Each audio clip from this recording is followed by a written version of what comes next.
Hello everybody, and welcome back. That guy with the face here for another episode of Katawa Shoujo. Last time we learned about the feminist uprising and how mankind is on the face of extinction, all thanks to Kenji. I feel very tired this morning, probably because yesterday itself was a very tiring day. On top of that, I woke up far earlier than necessary.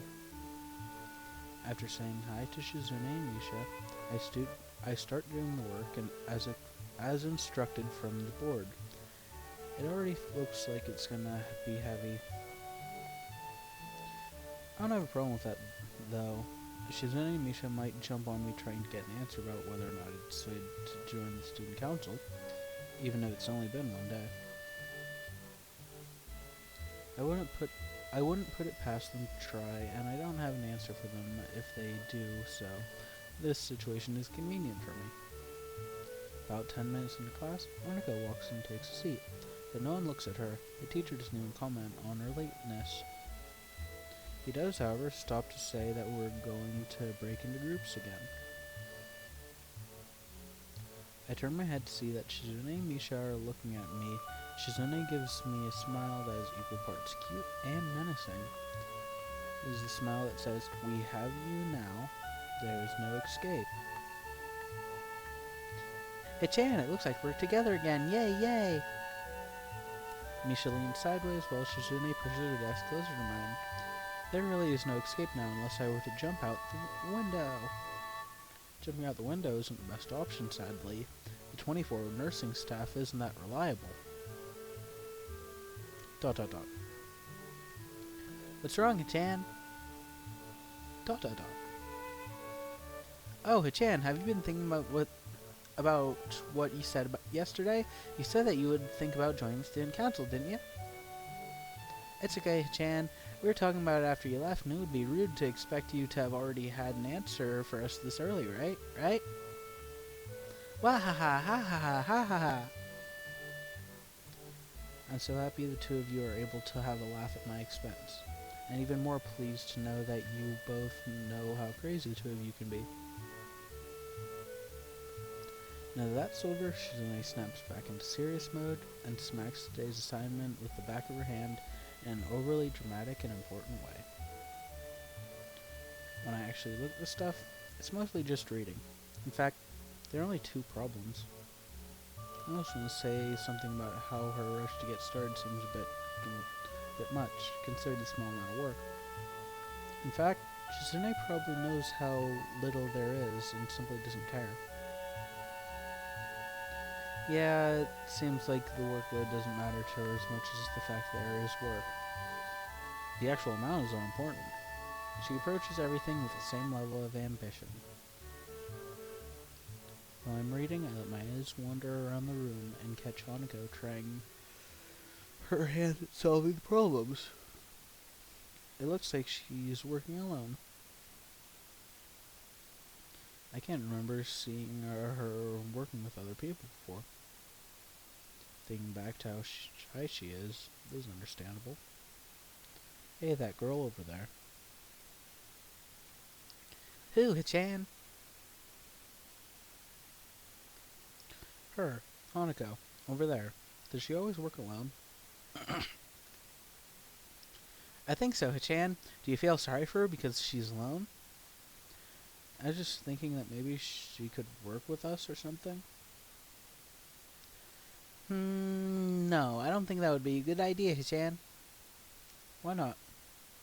Shichan wouldn't get along with her. Why? Misha shuffles around the question, letting out a laugh that sounds very strange. It's nervous, but has the same lighting up and down quality present in everything she says. Just because, Chan. Wahaha! By now, Shizune has noticed our conversation and makes me realize again how Misha has been signing everything she has been saying this whole time. ...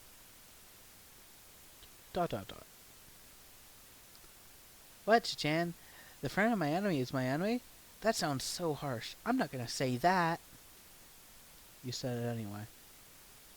I know, Hichan. It's fine if you over here. I wonder if this is Misha's way of keeping the things fair, since without her, I wouldn't be able to understand a thing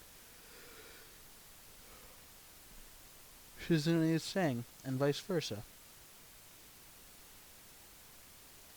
Is that also why she signs all the time, so that there's never a conversation Shizune will be left out of? Dot dot dot. Anyway, we should start working on the problems now, Hichan. We finished with time to spare, and I decided to ask if there are any alternatives to the cafeteria, as frankly, the food there has been subpar. This then Shizune. Misha arguing amongst themselves about their favorite restaurants. All of them are downtown, so I don't think we have time to go all the way there. And what about the bill? Are they arguing just for the fun of it? Maybe they seem so distracted by it they don't even notice the start of the actual lunch. I look over my shoulder towards the back of the classroom. She seems to be studying her notes from the previous class. It's an odd sight. Everyone else in class is busying themselves with the lunch break. Socializing, gossiping, rearranging desks, the ones with actual box lunches mixed in, and chattering like everyone else, only interrupted by short bouts of eating. But when I watch Hanako, it feels like I'm the only one who can see her. Almost as if she was invisible, sort of hiding in plain sight.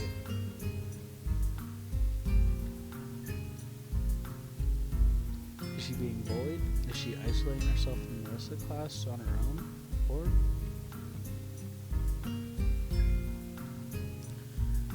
I see her look over her shoulder towards the classroom's rear door. She's gonna make a break for it. Come to think of it, she hasn't turned a page since I've started watching her. I guess she's waiting for someone. Or she sees a guy staring at her from across the room. What to do? Well,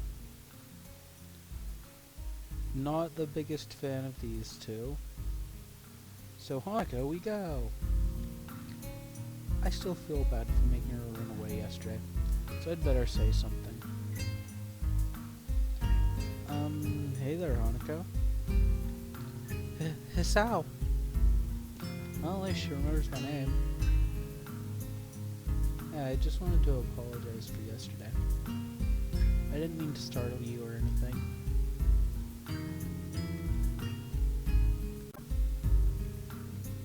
I'm just new here and I thought I should get to know my classmates. As Hanako looks up at me, I notice her scarring once more. It's a little bewildering that you can barely notice it from across the classroom, but when you're right up close, it becomes very apparent. That's okay. It was my fault. Nah, it wasn't anyone's fault. It just kinda happened. So you're waiting for someone? I saw you looking at the door before. Yeah, Lily. Oh, Lily, the blind girl. Hanako only nods in response, and I can't help but wonder if defining people through their disabilities is a faux pas of the worst kind, or just normal here. Well, would you prefer we call you the man who had a heart attack when a girl confessed to him over Hisao? Guess I explained why Lily took off after yesterday. She seems like a nice girl. Are you two friends? Yeah. As if hoping for Lily to appear, she checks over her shoulder again. I think I'm making her nervous again. I hope I'm not disturbing you. Are you alright? No, that's not it. It's just earlier if Lily doesn't... It's just easier if Lily doesn't come here. Oh, because it would be harder for her to get around the classroom? Not really. Hanako's gaze drifts past my shoulders towards Shizune. Shizune? Hanako nods again.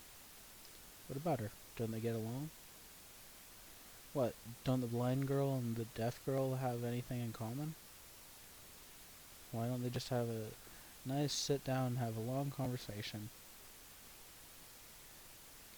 Hanako shakes her head. Clearly this is something she doesn't want to talk about. It does make a strange sort of sense, Shizune and Lily not getting along so well. Communication between the two would be all but impossible. It's hard enough talking to Shizune through Misha, even when you can see whose hands are talking. Hanako is so focused on Shizune that I'm the first to notice Lily enter the door. Oh, she's here now. Hanako spins around to confirm this. Upon seeing Lily, she moves quietly to the door. Lily! Ah, Hanako. Good morning. Is the president here? Yeah. Hanako glances over her shoulder at Shizune again as if to confirm she can't hear them, even though that's impossible. I suppose we'd best be off then. Lily's sigh and tone of what seems like frustration makes me raise an eyebrow. I guess there's some kind of animosity between them. It's intriguing, but it's not really something I'd ask about. I'm sure if they wanted me to know, they'd tell me. It's only my third day here. I should be trying to make friends, not finding out why people are enemies. Still, it's a little funny to find out that this school has little feuds just like my old high school. Even if people are tolerant of others, they're still gonna get on each other's nerves. Hey Lily, how are things?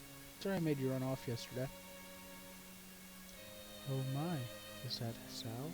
I didn't realize you were here.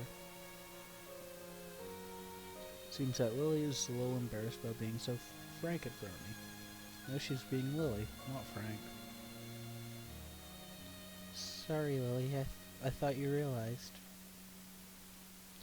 No, it's alright, Hanako. Sal, please don't worry about yesterday.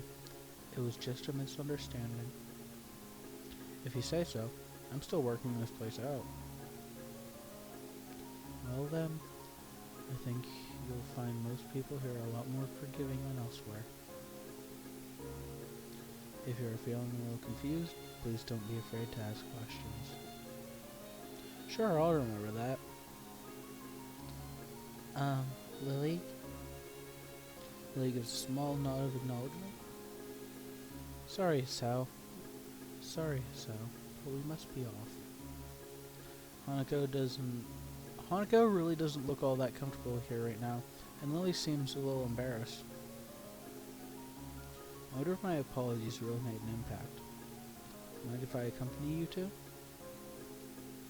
I know I'm kind of pushing it, but Lily seems quietly still... Lily hums quietly, still smirking. I'm sure we could accommodate you, can't we, Hanako? She looks at Lily, then at me, then freezes, wide-eyed. Sure. Well then, shall we go? I'm sure Lily wouldn't do this easily if she saw how scared Hanako looks, but it can't be helped now. Declining after the deal is sealed would only cause more confusion and problems. So we leave, all three together, and that's where I'm going to end it here for this episode. See ya.